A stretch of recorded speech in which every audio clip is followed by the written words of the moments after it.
উদয়নিধির সনাতন বিনাশ আস্পর্ধা নাকি দেউলিয়াপনা? মুখ্যমন্ত্রী বিজয়ের রহস্যময় নীরবতা আপোষ নাকি সমর্থন? বন্দে মাতরম বর্জন ক্ষমতা হারিয়ে দেশবিরোধী স্ট্যালিন পুত্র? সনাতন কি মারণ রূপ? শিলচর থেকে কড়া জবাব উদয়নিধিকে। নমস্কার, আপনারা দেখছেন ঈশান বাংলা পয়েন্ট ব্ল্যাঙ্ক। স্টুডিও থেকে আজ আমরা এক অদ্ভুত রাজনৈতিক সার্কাসের ময়না তদন্ত করতে বসেছি।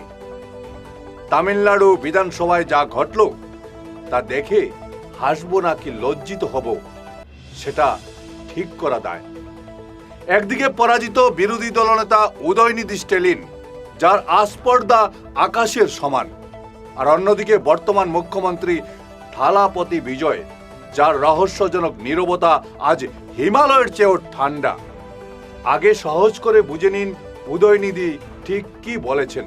তার সেই তামিল ভাষণটি আমরা চালাচ্ছি, কিন্তু ভাষাগত সমস্যার জন্য তার বিষেধদ্বারের অর্থটি আপনাদের বুঝিয়ে বলা জরুরি। প্রথমে দেখে নিন উদয়নিধির সেই বক্তব্য। பணிகள் சிறக்கட்டும். மீண்டும் என்னுடைய வாழ்த்துக்களை தெரிவித்துக் கொள்கிறேன். நன்றி, வணக்கம். வெல்க தமிழ், வாழ்க தமிழ்நாடு. மக்களை பிரிக்கும் சனாதானம் நிச்சயம் ஒழிக்கப்பட வேண்டும். நன்றி, வணக்கம். শুনলেন তো, এই ভিডিওতে উদয়নিধি যা বলছেন তার সারমর্ম হলো সনাতন ধর্মকে পৃথিবী থেকে সমূলে বিলুপ করতে হবে। তিনি যুক্তি দিচ্ছেন এই ধর্ম নাকি সমাজের বিভেদ সৃষ্টিকারী এক ভাইরাস। তিনি সগর্বে দাবি করছেন ডেঙ্গি বা ম্যালেরিয়ার মতো এই ধর্মকেও মুছে ফেলা তার রাজনৈতিক কর্তব্য। ভাবুন একবার, যে মানুষটা নির্বাচনে ধরাশয়ী হয়েছে এখন বিরোধী আসনে বসে আছেন, যার পায়ের তলার রাজনৈতিক মাটি সরে গেছে, তিনি নাকি কয়েক হাজার বছরের পুরনো এক সভ্যতাকে ডিলিট করে দেবেন। একই বোধহয় বলে ঘর সামলাতে পারে না কিন্তু পর সামলাতে উস্তাদ। তার ভাষ্য মতে যা কিছু সনাতন তাই নাকি ত্যায্য। আপনাদের কি মনে হয়, একজন দায়িত্বশীল নেতার মুখে কি এই ভাষা মানায়? কমেন্টে আপনার মতামত জানান। কিন্তু নাটকের আসল ক্লাইম্যাক্সটা এখানে নয়। উদয়নিধি যখন কোটি কোটি মানুষের বিশ্বাসকে ডেঙ্গি ম্যালেরিয়ার সাথে তুলনা করছেন, তখন তামিলনাড়ুর বর্তমান মুখ্যমন্ত্রী থালাপতি বিজয় কি করলেন? மக்களை பிரிக்கும் சனாதானம் நிச்சயம் ஒழிக்கப்பட வேண்டும். நன்றி, வணக்கம். দেখলেন তো, স্ট্যালিনের এই বক্তব্যের কোনো বিরোধ না করে হাত জোড় করে কিভাবে সম্মতি জানাচ্ছেন মুখ্যমন্ত্রী। অর্থাৎ স্ট্যালিনের সনাতন ধর্মকে সমূলে শেষ করার বক্তব্যে যেন হাত জোড় করে সিলমোহর দিচ্ছেন স্বয়ং বিজয়।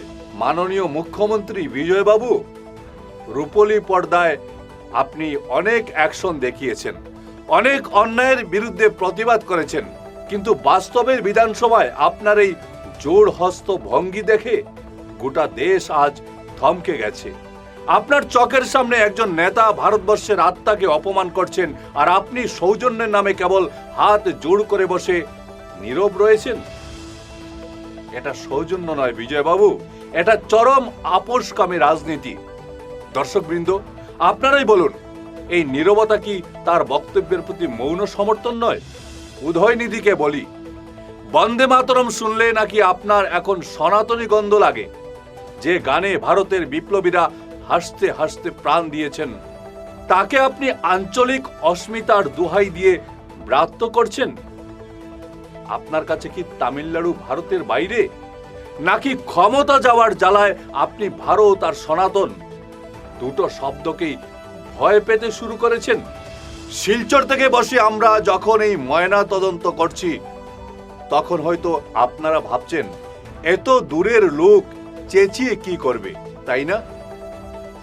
আপনাদের জেনে রাখা ভালো, যখন দেশের সংহতির উপর আঘাত আসে তখন প্রতিবাদ কেবল চেন্নাই থেকে নয়, শিলচরের এই ছোট্ট স্টুডিও থেকেও বজ্র কণ্ঠে বেরিয়ে আসে। আপনাদের এই বিভাজনের রাজনীতি আসলে এক ধরনের পলিটিক্যাল সুইসাইড। মুখ্যমন্ত্রী বিজয় এবং বিরোধী দলনেতা উদয়নিধি দুজনের কাছেই আমাদের প্রশ্ন, যদি হিন্দু ধর্ম আর তার সংস্কৃতিকে বিলুপ্ত করাই আপনাদের তুরুপের তাস হয়, তবে ভোটের আগে ভোটের ইস্তেহারে তা লেখার হিম্মত দেখালেন না কেন? তখন কি হিন্দু ভোট হারানোর ভয় ছিল আপনাদের? আর আজ বিধানসভায় একে অপরকে নমস্কার করে এই বিদ্বেষের চিত্রনাট্য মঞ্চস্থ করছেন। শুনে রাখুন, মানুষের বিশ্বাস নিয়ে যারা ছিনিমিনি খেলে, ইতিহাস তাদের গোল পোস্ট থেকে অনেক দূরে ছুঁড়ে ফেলে দেয়। উদয়নিধি বাবু, আপনি ধর্ম বিলোপ করার আগে নিজের রাজনৈতিক দেউলিয়াপনাটা একটু সারিয়ে নিন। আর মুখ্যমন্ত্রী বিজয় মশাই, পর্দার হিরোগিরি ছেড়ে এবার অন্তত প্রতিবাদের জন্য হাতটা একটু তুলুন। কেবল হাত জোড় করে নমস্কার জানালে রাজধর্ম পালন হয় না। পরাজয়ের গ্লানি ঢাকতে মানুষের আস্থাকে বলি দেবেন না, কারণ সনাতন কোনো ভঙ্গুর রাজনৈতিক দল নয় যে আপনাদের এক ভাষণে মুছে যাবে। এটা ভারতের শেকড়, আর এই শেকড়ে টান দিলে ফল কিন্তু আজ হোক বা কাল ভোগ করতেই হবে। নমস্কার।